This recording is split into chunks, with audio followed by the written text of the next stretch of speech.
Ngiyalibingelela balaleli emakhaya ngegama lenkosi yethu uJesu. Okhuluma lani ngumfundisi uNkanyezi ovela ebandleni le-Seventh-day Adventist Church. Ngilibingelela ngale kuseni ngilifisela umnyaka omutsha esingene kiwo izolo nje likabula. uNkulunkulu abelani aliphathise aligcine alivikele ngomnyaka ka-2022. Sixoxa lapha okwemzuzwana le esiphiweyo ngaphansi kwesihloko esithi sona lapha Qaphelani uJesu. Qaphelani uJesu. Kule ndaba exoxwayo lapha engiyifundileyo ekhuluma ngale indoda ogama layo kuthiwa ngu-Abraham Lincoln, wayengupresident ezweni laseMelika le. Indaba ithi yona lindoda lelanxa ilodumo olukhulu kangaka yayingazi ukuthi kuyini okwakuzayehlela. Ngabe yayikwazile lokho ngonyaka ka-1865 ngo-April mhla ka-15 wayengazi ukuvumela lo omlindayo ukuthi amchiye aye komakhelwane ayethenga okunathwayo. Wenela ukuthi Chedu emva kwakhe kwanyenya indoda ebizwa ukuthi nguJohn Wilkes Booth eyahle yamdubula ekhanda, impilo yakhe yaphelela khona lapho. Ngo-1968 ngo-April 4 sifunda ngendoda okuthiwa nguMartin Luther King Jr. Imbali ithi laye wayengazi ukuthi kuyini okwakuzamehlela. Yebo kambe wayelokucabangela ngoba wayeke wathenjiswa amabhomba lezinto ezinjalo ezaziphuzisa lokuthi kusuke indizamtshina ayehamba ngayo. Kodwa ngawe wayesazi hlezi ngawenza okungcono.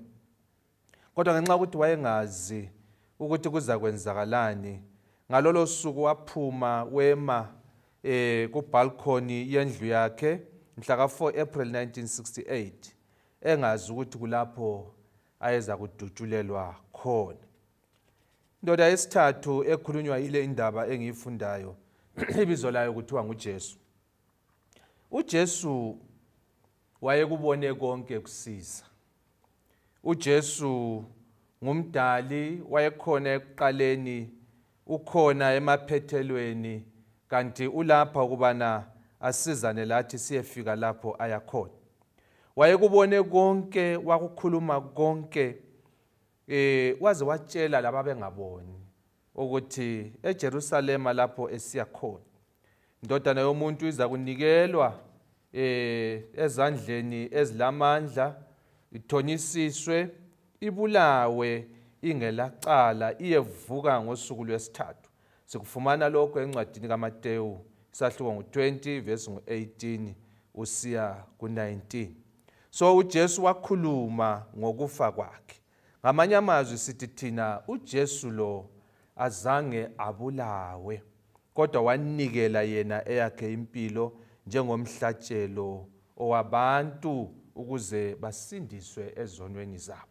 Kuyilokho ngisithi namhlanje qaphela kumbe qaphelani uJesu. Yanini lami ke eBhayibhelini sikhangele incwadi yamaHebheru sahluko ngo-3 sizakufunda ivesi lokuqala. Yebo kambe amanye sizawalandelela siqhubeke. Ithi lapha iBhayibheli, ngakho bazalwane abangcwele, bahlanganyeli bobizo lwasezulwini, qaphelani umpostoli lompristi omkhulu wovumo lwethu uKristu uJesu. Yakuphinda lapha uPawuli uyaqonqosela, bazalwane, qaphelani uJesu ngoba ungumpostoli omkhulu lompristi owovumo lwethu. Nguye ke esikhuluma ngaye namhlanje.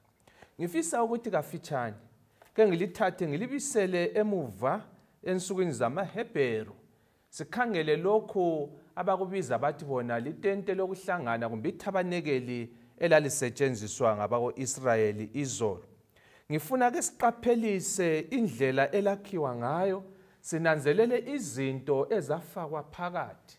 Sibe sesifunda ukuthi ngakunye kwakumeleni sizafumanisa ukuthi konke okwakufakwe phakathi kwethabanekeli kwakukhombela kuJesu. Yikho isihloko sethu sisithi Qaphelani uJesu. Umbuzo wokuqala uthi wona, kambe ithabanekeli lalapha emhlabeni lalakhiwe njani? Kanti uJesu umsebenzi wakhe wawungowani phakathi kwalo? Omunye umuntu angathi yena phecelezi kanti uJesu uthutsha kuTestament elitsha. KuTestament elijala uJesu wayengakazalwa, ukhuluma njani ngoJesu engakazalwa? Anti zinsuku zabo BC lezi esithi thina phecelezi before Christ. Linda lami unanzelele ukuthi iBhayibheli lihlangene liyinto yinye. ITestament elidala litolikwa iTestament elitsha, kanti iTestament elitsha lendlalelwa leTestament elidala. Bakhona abantu ke abalokuzwisisa okungani kuyaqhula ukuthi iTestament elidala lisasebenzi kulandelwe iTestament elitsha. Akulanto enjalo, iBhayibheli liyabe lingasaphelelanga. Nxa sikhuluma ngeBhayibheli icanon isukela kuGenesis ekuqaleni ize iyephetha ngoSambulo iphelele injalo. Khangela la. Incwadi kaEksodusi isahluko ngo-25. Ungayifunda uye evesini lika 8. Exodus 25 ivesi ngo-8 ifundeka kanje. Ithi yona lapha kuvesi ngo-8, njalo kabangenzele indawo engcwele ukuze ngihlale phakathi kwabo. Amanye amaBhayibheli athi wona kabangakhele indlu kumbe itempeli ukuze ngihlale phakathi kwabo. La ngamazwi akhulunywa nguThixo ewafumbathisa uMosi eyisihambeli sika-Israyeli lomthungameli wako-Israyeli. So ke umlimi wayesithi yena ngakhelani indlu, ngakhelani indawo yokuhlala ukuze ngizohlala phakathi kwenu. Nxa ke esitsho la mazwi iBhayibheli ikwenza kube sobala ukuthi uMosi ke wasetshengiswa ke umfanekiso ezulwini, wabona ithabanekeli lasezulwini kumbe itempeli kumbe indlu kamlimi, isigodlo sakhe sasezulwini. Kwasokuthiwa ke kaye kwakha lapha emhlabeni lo-Israyeli indlu xathu efana layona leyo. Yikho ke sibona ke uIsrayeli esiyakwakha ke itempeli likaThixo. Lesi sakhiwo kunye lemikhosi lezinkonzo ezazisenziwa phakathi kwaso, zonke zaziyindlela yokufundisa. Okwakumele ukuthi ngasinye isiga, ngamunye umkhosi, ngakunye okumisiweyo phakathi kwalesi sakhiwo. Kwakumele ukuthi ngakho abantu bafunde imbali lomlando owensindiso. Yikho esikufumanisa lapha. Okwesibili, le indlu kunye lemikhosi yonke phakathi lezinkonzo kwakumele zivezele abantu Israyeli lezakhamizi zonke zalapha emhlabeni, ziveze ukuqakatheka lokuba sesibonweni kukaKristu enkambeni yensindiso yabantu. No, ukuba nguye indikinqobo, nguye obambe esidukwini, ngaphandle kwakhe akakho umuntu ongasindiswa. Kade likhumbule yini mhlana kukhana uJesu esithi yena uyindlela, uliqiniso lokuphila. Akekho ongeza kubaba nxa engadlulanga kuye.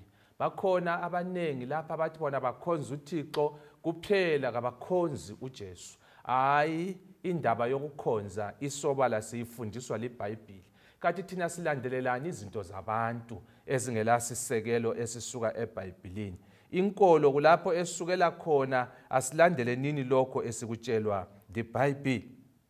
Okay, uthi yena uThixo eBhayibhelini esihlabelelweni unumber 77 ufunda laphana ivesi ngo-13 uthi indlela kaThixo idabula phakathi kwethempeli. So nxa indlela yakhe yensindiso yethu ihamba etempelini, kuhle ke sizwisise ukubana kwenzakalani phakathi kwaleli itempeli. Nxa selakhiwe ke laphela, yebo kambe besesenkangala babenze ngezikhumba ababefika bakumise babuye bakugoqe nxa sebesuka njengoba babesenkangala beyimhambuma. Kodwa sebefikile eKhenani kwakhiwa itempeli elimileyo. Lalimi njani? Khangela la. Lali lezigaba ezintathu. Isigaba sokuqala kwakubizwa kuthiwa i-outer court, eyayilesigaba okuhlangana khona bezizweni abangasokanga bako-Israyeli ababengela mvumo yokungena etempelini. Kwakulesigaba esasiphelela khona omama besijudeni ababengavunyelwa ukungena etempelini, kodwa bona kwakuthiwa abangcono kulalabana abezizweni. Ungangena phakathi, isigaba sokuqala sasibizwa kuthiwa indawo engcwele. Endaweni engcwele ke khonaphana ke wawufumanisa izinto ezithile ezinjengalezi enza kuzibetha lapha ngamafitshane. Okokuqala wawufica ke uluthi lwezibane eziyisikhombisa, i7 candlesticks, lumi khonaphana lulayithile lukhanya. Kwakusitshoni lokho? Kwakumele ukuthi umpristi osejutini abasele afake amafutha alayithe kuhlale kukhanya. Amafutha ayemele umoya oyingcwele. Ukukhanya lokhuyana uJohane ngo-8 verse ngo-12 futhi yena uJesu uyikukhanya kwesu. So nxa sasifica lesiyana isibane laphana sasimele uJesu. No, sisenziwe ngegolide, igolide futhi limelele ubungcwele lobugugu bukaJesu. So sifumana i-candlestick laphana emelele uJesu. Ngapha kolunye uhlangothi kwakumi itafula elilezinkwa ezili12, i-table of shewbread. Yayo yayimelele ukuthi uJesu uyisinkwa sokuphila. Ukufumana lokhu kuJohane ngo-6 verse ngo-33. Okay, izinkwa zazili12 zimelele izizwe zonke, kumbe izindlu zonke zako-Israyeli. Okumelele i-universality, abantwana bonke. uNkulunkulu nguye osiphayo, nguye osiphakelayo, nguye osinakekelayo sonke siyisizukulwana salapha emhlabeni. Nxa wawusondela ke laphana emkhawulweni lapho kwakuletende khona kumbe ilembe elehlukanisayo, kwakumi laphana indawo yokutshisela impepho. Yayenziwe ngebrass, liyana into. Ibrass yinsimbi okuhlanganiswe insimbi ezimbili, ibronze, ithusi lihlanganiswe lesiliva kumbe izinc, kala ngithi izenge elilijayeleyo. Ungachacha lezi zinto zihlanganise zombili zikhipha insimbi ebizwa kuthiwa ibrass. Ungakhangela insimbi esijayeleyo, izenge leli liyarusa, limelele ubuntu esigabeni empilweni kaJesu. Umuntu uyafa, uyaguga, uyilokho ayikho khona. Kanti ke leli elinye iside leli limelele idivinity. Ungahlanganisa ke kuthi ukuthi liyana into yayimelele uJesu. Kulapho okufakwa khona impepho ichiswe iphakame iye ngale kwetende nxa umpristi ngensuku esebenza lapha phakathi kwalona leli itempeli. Kube sokusithi ke kanye ngomnyaka kulapha engena khona ngale ayehlambulula kuleliyana olunye uhlangothi. So ke sibona uJesu nguye othwala imithandazo yabangcwele. Sikhuleka ngegama likaJesu. So ke yayimelele uJesu yona liyana indawo. Ungedlula futhi ungene ngaphakathi ngale endaweni okuthiwa ngengcwele. Wawufumanisa izinto ezithile. Wawufumanisa umchokocho wesivumelwano, ikhabothi ethile eyakhiwe kuhle ngesigodo seshithini ya ovalewa kuhle, into enhle okumangalisayo. iBhayibheli lithi yona phakathi kwale khabathi kwakulezibhebe zamatshe ezimbili ezazibhalwe imithetho eli-10. Zaziphakathi la futhi zitshengisa ukuthi imithetho le ibhalwe elitsheni, okuthi ukuthi kayintshintshi imi kuze kube phakathi. Yikho iBhayibheli sithi yona izulu lomhlaba kungedlula, kodwa akulachachana lalinye ezakwedlula lingagcwalisekanga emthethweni kaThixo. Sikufumana ngale phakathi kwendawo engcwele. Phezudlwana kwalapho kwakulezibebe zamatshe lezikhona kulali insimbi enhle yayenziwe kuhle lapha ngegolide ebizwa kuthiwa isihlalo somusa, the mercy seat.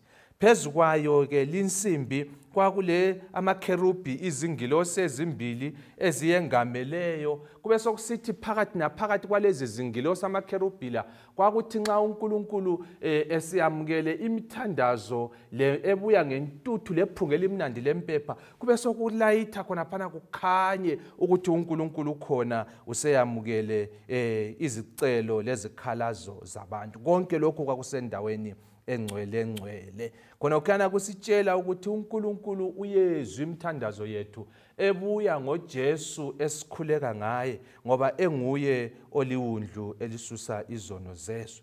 Right, ungayikhangela yona le inkonzo nxa umuntu wayesonile kwakumele ukuthi ayedinga iwundlu abuye lalo ngapha etempeleni. Iwundlu lalimelele uJesu. Uthi yena uJohane 1:29 bheka iwundlu likaThixo lisusa izono zesu. Nxa usiza etempelini wawusiza ngendlela ngoba yena uyindlela leqiniso lokuphila. Wawusiza ngoJesu. Nxa ufike ungene ngentuba. uJesu uyintuba, is the gateway for the sheep. Ungena ngaye uJesu. Nxa ungena kuye uye laphana okubulawela khona imvu. Ufike ubulale imvu emelele uJesu. Uthathe igazi elimelele igazi likaJesu. Uncediswe ngumpriest omelele uJesu. Usuke uye fafaza lelo gazi lapho elifafazwa khona kuchiswe okuchiswayo kuyefakwa impepho laphana. Konke lokhu kwakukhombela kuJesu. Nxa ke intuthu yephunga elimnandi siphakeme yehlela ngale ngebizo likaJesu, ubaba abesesizwa ngoba size ngoJesu ehle abekhona kulayithe laphana kube sokukhanya ukuthi imithandazo iphenduliwe. Okay, so ke yindlela esiyibona kuthebanekeli elidala. Okay, nanku umbuzo olandelayo. Yiziphi ke izinkonzo ezazisenziwa lapha ngamafitshane ezisincedisa ukuthi into lesiyibambe kuhle sizwisise. Okay, kwakusenziwa inkonzo eyokuvuma izono nxa usufikile wena lami esonileyo lemvu yethu.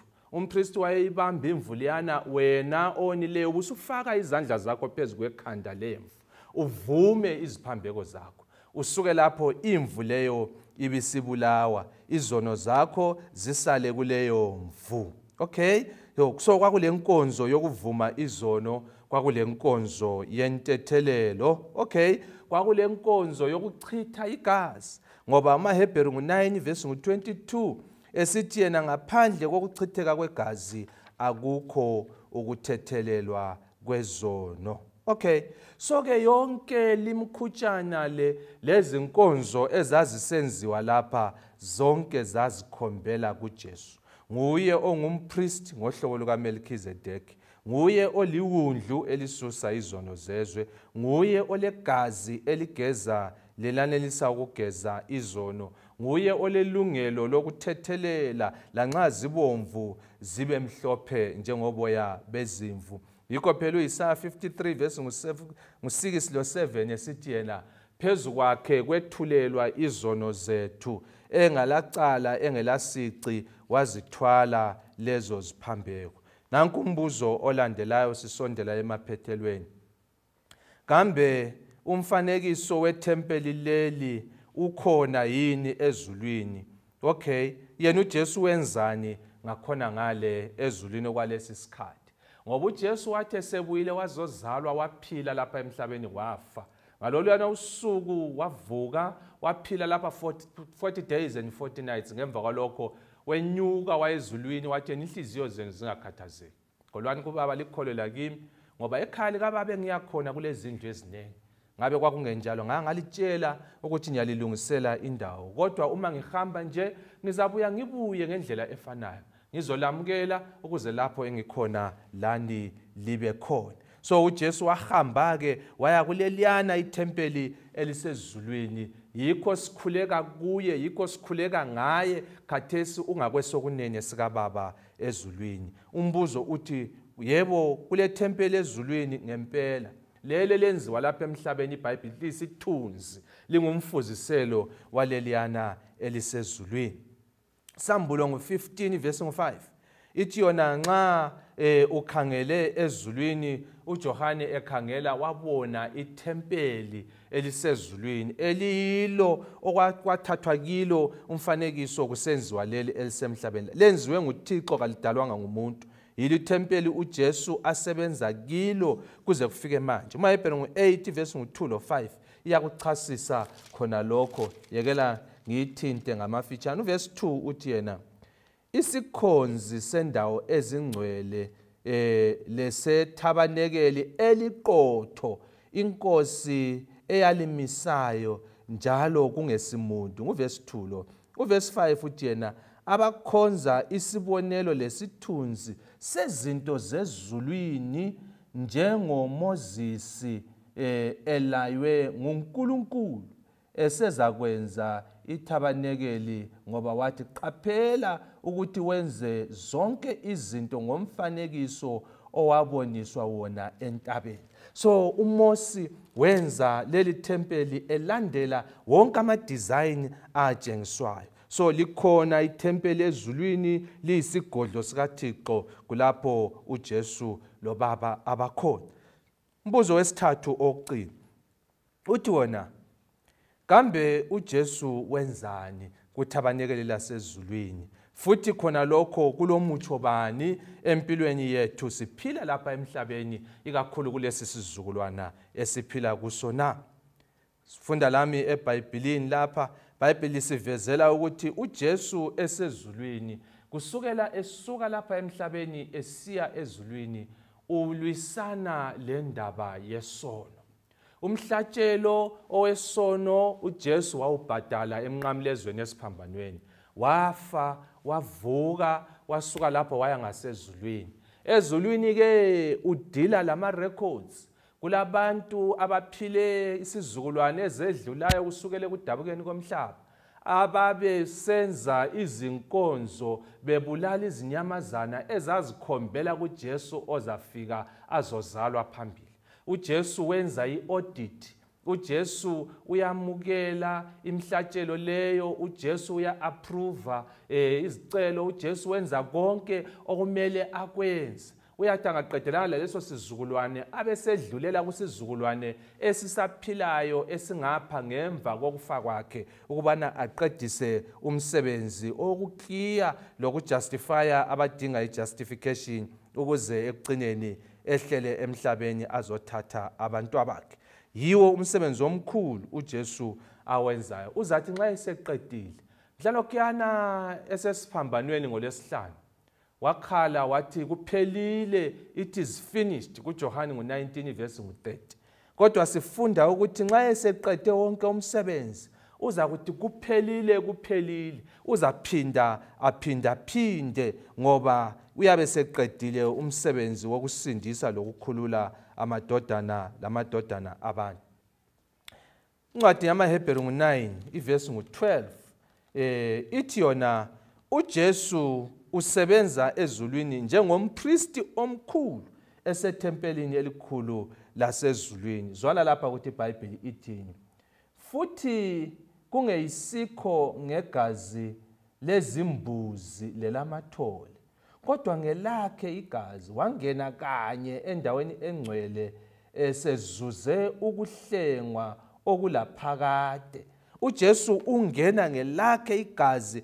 njengompristi omkhulu ukubana ageze alungisise izimilo zabantu verse 24 abesesithiyenya ngoba uKristu kangenanga endaweni engcwele enziwe ngezandla ezingumfanekiso weziqotho kodwa ezulwini uqobo ukuthi khathesi abonakale thina phambi kobuso bukaNkulunkulu no abonakale phambi kukaThixo ukubana asimele asilungisele izinto 1 John 2 iverse ngeka 1 ithi yona abantu abami ngiyalilobela ukuba lingoni yekela ngiyifunde ngingaze ngayitolikela iBhayibheli liphambi kwami khonapha right bantu abami ngilibhalela lezi zinto ukuze lingoni njalo ukuba umuntu esona silommeli kuyise uJesu Kristu olungileyo.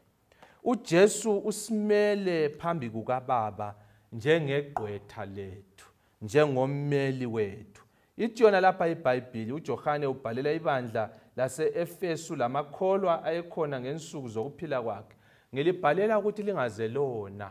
Ngibhalela ukuthi unembeza wenu asebenze lesabe ububi, lizonde isono. Kodwa phela njengoba sisemhlabeni, nxa umuntu engagwenxeka wawa wone, ungaze wabhazalala ngoba silaye osimeleyo. Hamba uyevuma iziphambeko, uza kukumela, uza kukuthethelela. Nxa uvuma ngeqiniso, ngoba iBhayibheli sithi yona ku1 John 1 verse 9, aluba sizivuma iziphambeko zethu, yena ulungile futhi uza kusithethelela iziphambeko zethu zonke, azasihlambulule lakukho konke ukungalungi kwethu. So ke uJesu usebenza indaba yesono ezulwini ukubana asisuse ahlambulule abantu bakhe. Abesezokuthi uJude isahluko ngo24, kuye olamandla okusigcina singoni, ukuze kucineni asinikele phambi kaBaba singelaqhwala, singelakusoleka, singelalutho olungaluyasolisa, ngoba sigeziwe ngegazi lewundlu. uJesu ezulwini usebenza indlela eyokulungisisa ilo lalo ozakuza kuye. Ungakhohlwa ngoba weza lapha emhlabeni nguJohn 3 ivesi ngu16 lo vesi ngu17. Weza lapha emhlabeni ngoba ithande izwe kangaka ukuze ilo lalo okholwa kuye angaze abhubha kodwa abe lokuphila okuphakade. Yaqhubeka ithi kazanga emhlabeni ukuze umhlaba ngaye ulahlwe, kodwa ukuze umhlaba ngaye usindiswe. Lingakhohlwa uPaul uthi yenalo uJesu nguye oyikulunga kwethu. Yenalo uJesu owaliwa ngabantu lezizwe, inkosi isimenze waba yinsika yengosi, a key cornerstone. Indlu imi ngenxa yakhe. Yenalo uJesu uThixo usemenze waba yinkosi, waphinda waba ngumahluleli.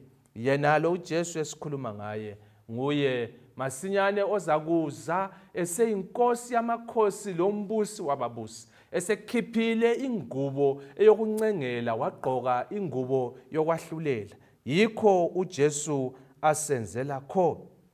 Abesesithi yena usambulo isahluko sokuqala ivesi ngeka7, Sambulo 1 verse ngu7, ithi yona khangela, elesizulu lithi bheka, uyeza ngamafu.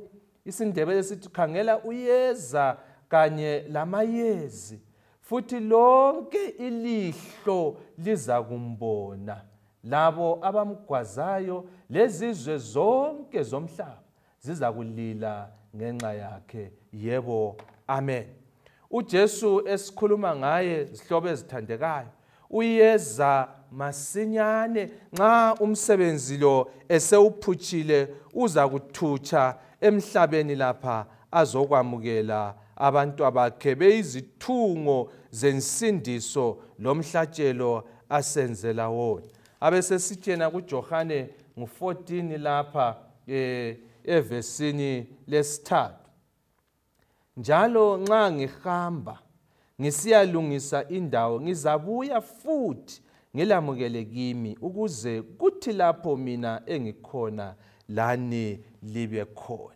So uJesu uyeza masinyane ukubana azosamukela, uyeza masinyane ukubana azomisa uhlupho lwesono emhlabeni, azomisa ubuhlungu emhlabeni, azomisa ukukhala emhlabeni, azomisa imikhuhlane emhlabeni, azomisa ocorona lama-lockdown, azomisa ocancer, azomisa ama-accidents aqeda abantu, azomisa izimvukuzane, layo yonke imikhuhlane ethwalise abantu nzima. uJesu uyeza masinyane. Singaba ngani sizinkedama namhlanje, lalela uzwe mlaleli othandekayo, uJesu uyeza azokulungisela izinto. Inselela enkulu, kambe uzathini ngalo uJesu? Udinga ubudlelwano laye namhlanje, udinga ukuthi uvume ukuthi ungumlimi, udinga ukuthi uvume ukuthi wayekhona ukhona, udinga ukuthi uvume ukuthi nguye oyingosi yensindiso yakho.